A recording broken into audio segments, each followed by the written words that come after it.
It was a natural disaster that swallowed California neighborhoods in 2018. More than 20 people were killed when heavy storms unleashed mudslides on Montecito.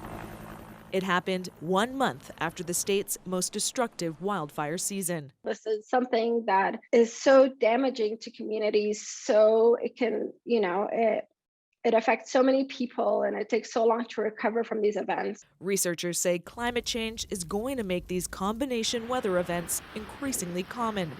A study published in the journal Science Advances says by the end of the century, post-wildfire extreme rainfall events will increase by up to 100% in California and nearly 700% in the U.S. Pacific Northwest, an area with a similar climate to southern BC.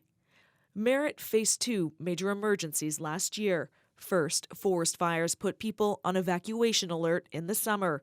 Then, months later, floodwaters devastated the city. Part of the reason the flooding was so bad was because that rain fell on slopes that had been weakened because of the heat wave and forest fires. Hundreds in Merritt are still out of their homes, and reports like that one paint a dire picture for the future. They absolutely keep me up at night, and I think about them a lot. And so do our citizens, and especially our citizens that are moving back into their homes. Researchers in BC say this latest forecast is a worst-case scenario, but more needs to be done to prepare for and fight against climate change. The projections that they have for mid-century, well, those are pretty similar no matter the climate scenario we look at.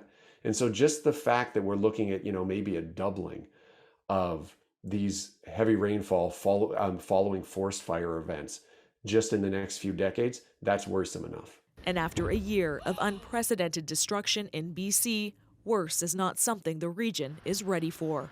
Renee Filipponi, CBC News, Vancouver.